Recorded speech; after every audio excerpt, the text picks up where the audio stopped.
أعوذ بالله من الشيطان الرجيم بسم الله الرحمن الرحيم الحمد لله والشكر لله وهو خالقنا ورزقنا ولا نعبد إلا هو والصلاة والسلام على النبي المرسل سيد الكونين والثقلين حبيبنا محمد وعلى آله وأصحابه والتابعين بهم بإحسان وعن العلماء المتقين وعن الأولياء الصالحين وعن مشايخنا اللهم بارك لنا في أعمالنا. الفاتحة. بسم الله الرحمن الرحيم الحمد لله رب العالمين مالك يوم الدين إياك نعبد وإياك نستعين المستقيم صراط الذين أنعمت عليهم غير المغضوب عليهم ولا الضالين آمين.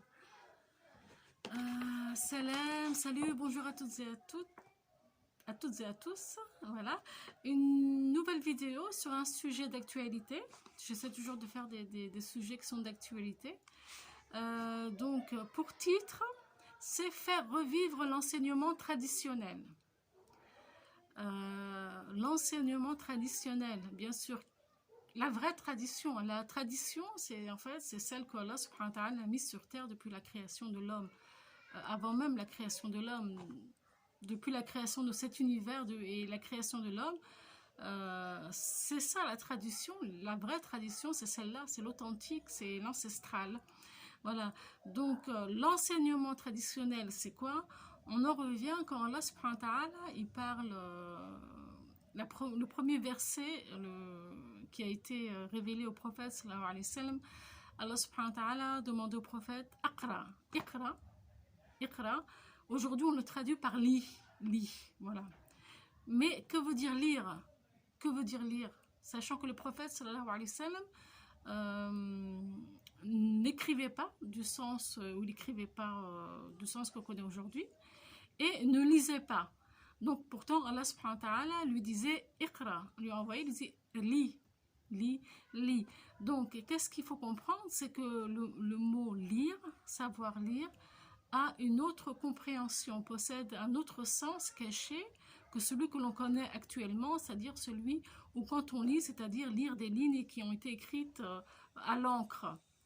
Or c'est pas ça, lire ça a une autre signification dans les traditions coraniques, prophétiques, c'est le fait c'est une ouverture, c'est une compréhension, c'est la compréhension, c'est la répétition, c'est la conscience en fait, un Iqra qui n'a rien à voir en fait avec ce qu'on connaît aujourd'hui. Donc il faut revenir à cette tradition. Je vais expliquer au fur et à mesure de la vidéo pourquoi. Alors, le prophète sallallahu alayhi wa sallam était l'homme le plus savant. Hein. Donc, le savoir, en vérité, on ne peut pas définir le savoir de quelqu'un par rapport à ce qu'il sait écrire ou par rapport à ce qu'il apprend par cœur. Ce n'est pas un savoir apprendre par cœur. On peut apprendre le Coran par cœur. Ça ne fait pas de nous un savant du vrai sens du terme, de celui qui possède un savoir. Voilà, ça c'est plutôt en fait répéter, c'est un apprentissage par cœur et répéter. Mais le savoir par la prise de conscience, par la compréhension en fait de la chose, c'est ça qu'Allah subhanahu wa ta'ala vise quand il dit lis. Et c'est ce qu'on doit nous comprendre maintenant et revenir à ce sens-là pour donner de l'importance à l'oral plus qu'à l'écrit. Il faut revenir à cette là parce que c'est la bénédiction, elle est là, c'est la sunna d'Allah subhanahu wa ta'ala. Le prophète sallallahu alayhi wa sallam était l'homme le plus savant de tous les hommes, hein, de cette création, de tous les hommes, hein, depuis notre père Adam jusqu'au dernier, c'est le plus savant et c'est le meilleur des hommes. Et il n'écrivait pas, il ne lisait pas parce que en fait l'oral est au-dessus de ce qui appartient en fait à ce monde physique. Voilà, c'est-à-dire l'écriture avec de l'encre et la lecture, ça vient après tout ce qui est oral, l'apprentissage oral, la compréhension à l'oral et la mise en pratique justement. Donc la première valeur, on doit revenir à cette compréhension parce qu'en fait les écoles qui ont été construites modernes en fait, qui existent maintenant partout dans le monde, c'est un système scolaire où la valeur n'est donnée que selon en fait les diplômes d'État qui ne reconnaît que l'apprentissage par cœur, en fait. Ceux qui qui arrivent à apprendre par cœur réussissent dans leur système, et les autres sont repoussés, alors que c'est complètement faux.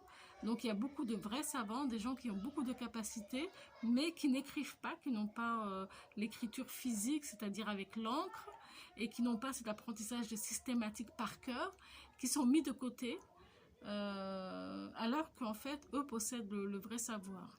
Voilà. Donc, c'est pas vrai. C'est pas vrai.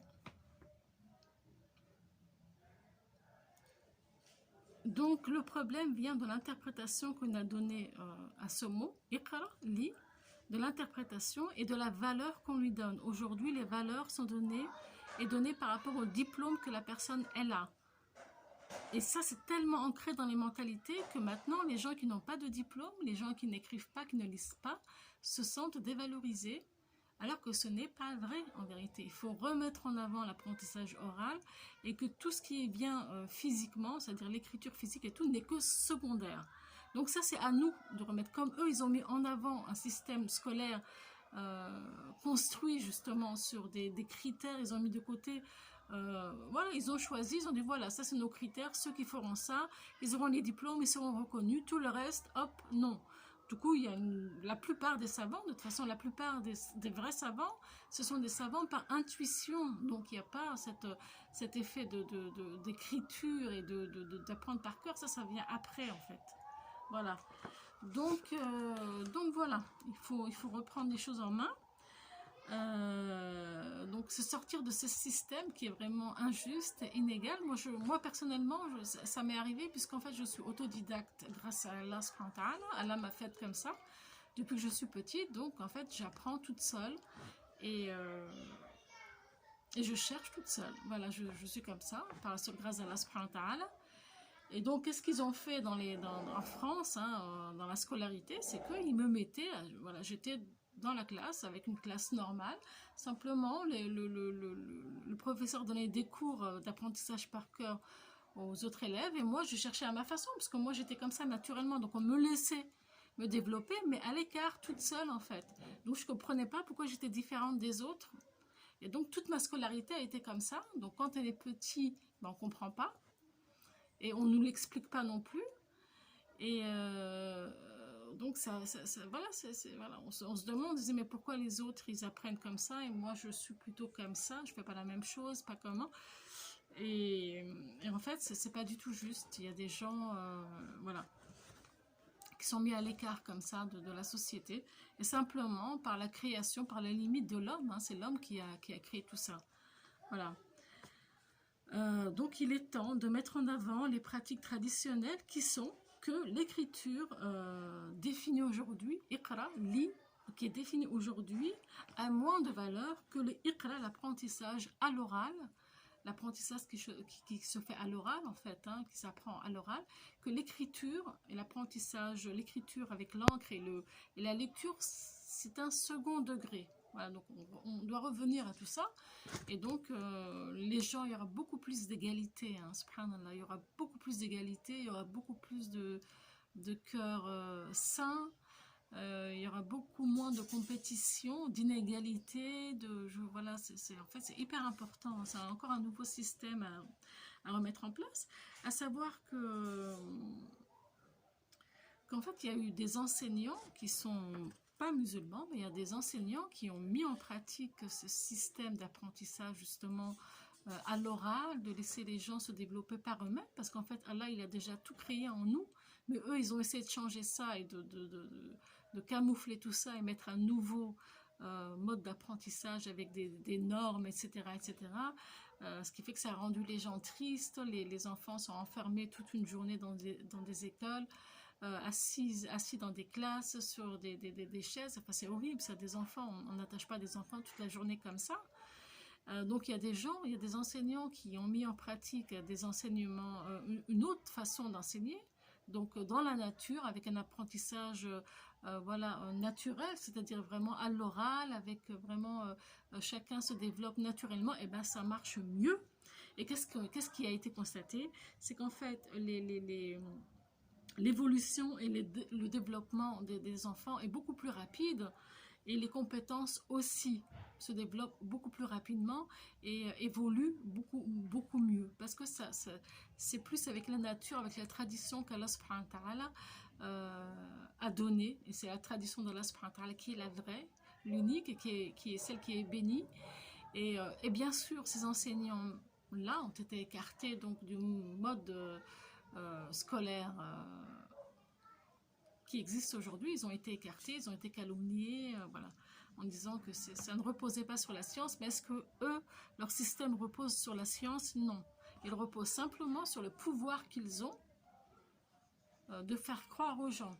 Mais les gens sont tristes. Les gens sont tristes. Il y a une inégalité, il y a vraiment... voilà, donc après, ça nous appartient à nous de revenir justement, de redonner de la valeur à cet enseignement à l'oral, que iqra, ça veut dire compréhension, que ça veut dire mettre en pratique, ça veut dire prise de conscience et de faire avec ce qu'on connaît, de mettre en pratique. Et que justement l'écriture et les diplômes et tout ça, ça vient après. D'accord ? Donc voilà, ça va...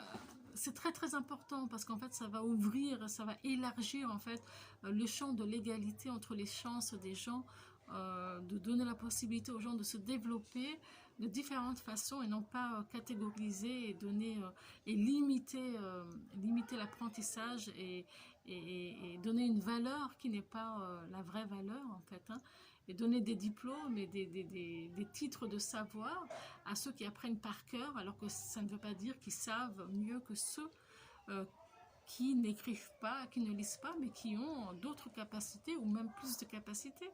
Voilà, il faut revenir à la justesse, il ne faut pas envier l'autre, il faut pas, voilà, chacun doit faire avec ce qu'Allah lui a donné, chacun sa place. Chacun a sa place, chacun doit être content de ce qu'Allah lui a donné. Celui-là, il a plus de cela. Celui-là, il a moins de ceci. Moi, j'ai ça, mais l'autre, j'ai pas ça. Voilà, c'est l'équilibre dans ce monde. On a besoin les uns des autres.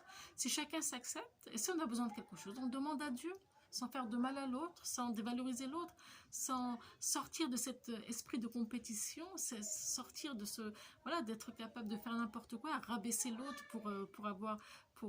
et tout ça c'est l'éducation qui a été faite en fait dans ces écoles-là. Donc voilà, moi j'appelle en fait voilà, à une nouvelle génération, voilà, qui est justement de construire une nouvelle génération dans la simplicité, dans l'égalité, dans l'ouverture justement, dans l'épanouissement avec la nature, avec la tradition d'Allah subhanahu wa ta'ala. Amin, Rabbil Alamin, qu'Allah subhanahu wa ta'ala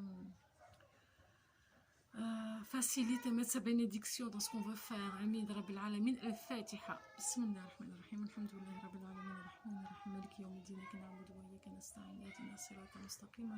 Sirata alladhina an'amta alayhim ghayril maghdubi alayhim waladdallin. Amin. Salam alaikum. À bientôt, Inch'Allah. Et bonne fête de l'Aïd, j'ai oublié. Excusez-moi. Salam.